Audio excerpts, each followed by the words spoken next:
Okay, so today we're going to talk about some of the other types of data that you can store within a computer system. For National 5, you really only need to know how to describe how these work in quite simple terms. You don't need to be able to actually do any calculations or anything with them. Okay? We're going to look at how you store what we call floating point numbers, or real numbers, how you store text, and two different ways of storing graphics. Okay? We're going to look at these quite quickly and just in brief detail. So to start with, we are going to look at real numbers. So real numbers are any number with a decimal or fractional part to it. Standard binary is perfect for representing whole numbers, right? We know how to do this. So if we take the number 36, for example, we start off with our column headings with a 1 on the right, doubling as we move to the left, and then we choose which of these columns we need to use. So for the number 36 we need a 32 and a 4, and everything else gets zeros. Okay,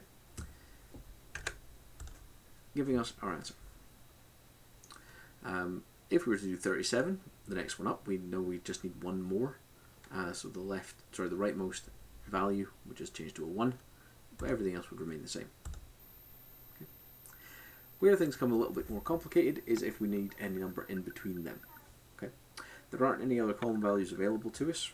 There's no half value that we can use in standard binary, so there isn't really any way that we can do 36 and a half. This is because simple binary really is only designed to represent positive whole numbers. So we can't express anything that has a decimal or a fractional part to it. We need a more complicated system for this. And for this we use a floating point representation. So floating point's similar to what you might think of as scientific notation, where you write a number down as having two parts to it. So the digits of the number as one part, and then the position of the point, how far you're moving the dot, as another. Okay. For binary, it looks a bit like this. So it's a little bit different, but only in small ways. So if we were to take the number this, so 10101.001, we could write this out in a scientific notation style in this form. So we've got the digits of the number here, but with the point right over on the left-hand side, and then a calculation to move the point 5 places in to get it into the right point. So this is the binary number 5. Okay. This then allows us to break down this rather complicated number really into two whole numbers, so just two parts. Because the only parts we need are the parts that change for individual numbers. So we need this bit and this bit. Okay. The rest of that will be the same regardless of what the number is, so we can just ignore it. Okay. We assume that that's always the same. Okay. Giving us our mantissa and our exponent are two parts. Okay. So this breakdown means that we are storing two different whole numbers rather than one complex real number. So the mantissa is storing the digits that make up the number, and the exponent is storing the position of the point within that number. Okay. Two important words to remember are mantissa and exponent for real numbers. So for an example, same numbers again. So if we were to take this as our mantissa and this is our exponent, we would have the digits of the mantissa and our floating point here. We know that this is the binary number 5, so we're moving the point 5 places into the number. 4, 5. We can then work out our column headings from there. So all the ones to the left of the number, those are your whole numbers, and anything to the right of the number, those are your fractional numbers, like this.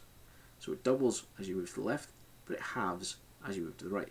So this would give you the number 21 1/8, or 21.125. Okay. If the exponent was slightly different, so if it was 4 instead, the point would have just stopped there, and you would get a different number, right? But just using the same digits. This brings in quite an important concept here. The digits, or the binary numbers within a computer system, always use fixed sizes. This is because of the way that the memory is set up. and the channels, the buses that are used, they're a fixed length or fixed width. So the binary numbers are always in groups of 8. Okay, so an 8-bit binary number gives you the numbers between 0 and 255, if we're dealing with just the whole numbers. But a lot of the time we're using much larger than that, numbers than that. So standard systems normally use 32 bits or 64 bits. But we have to then decide how we're going to balance our real numbers. So within that 32-bit, you have the mantissa and the exponent. So the system needs to decide how many bits it's going to give to each one. Okay, it could do a straight split. You can have 16 in the mantissa, 16 in the exponent. Okay, or it could shift them either way. It might have 24 bits for the mantissa or 8 bits for the exponent. Okay, or any other combination that you like. Okay. This then brings in an idea about the performance of the system. Okay, so the mantissa relates to the accuracy of your numbers. Right.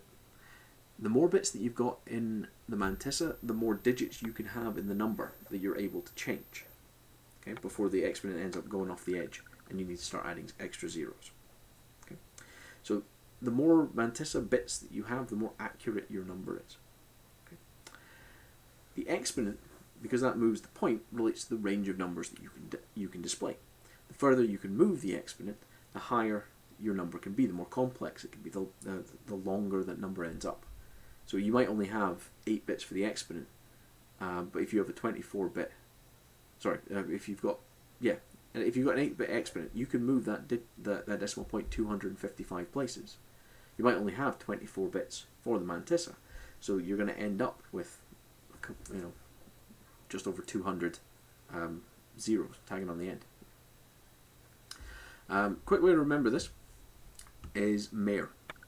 So the mantissa does your accuracy. You get the range from the exponent.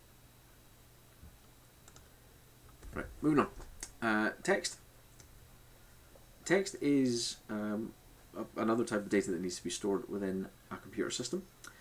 And it needs to be stored in binary. Okay? Binary itself, as we know, only does positive whole numbers. So how can you use binary to store text? And it comes down to a system called ASCII. Okay.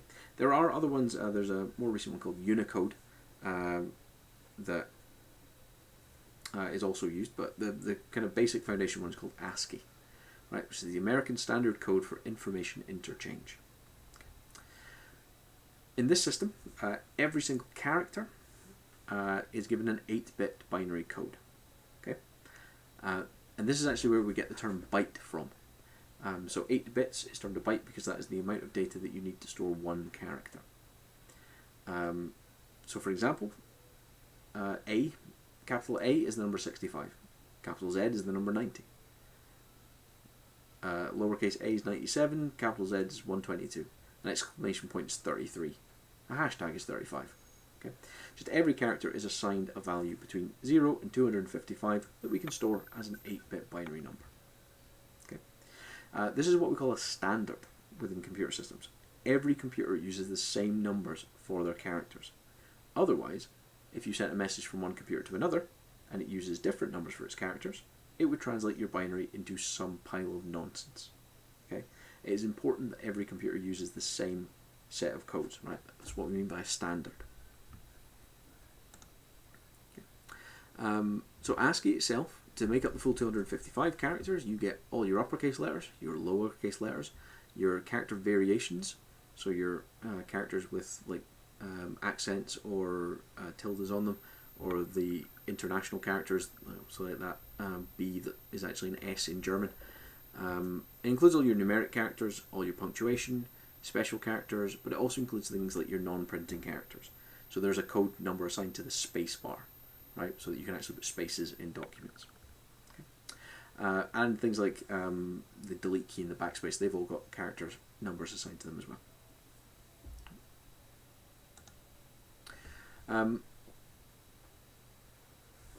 Again, to keep the system nice and uniform, much like with every binary number, we always bump them out to 8-bit codes. Okay, so even if the number doesn't need the full 8 bits, so the number 33 is only really significant for 6 bits, right, between the two ones. These two zeros, if they weren't there, actually wouldn't make a difference to the number. We always pad them out to a full set of 8, right? Just to keep everything nice and uniform. The downside of ASCII is actually that you can only do 256 characters, right?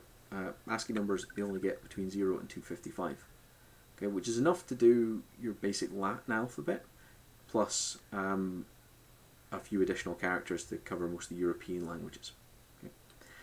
This is because ASCII is predominantly a Western idea. It was invented in America.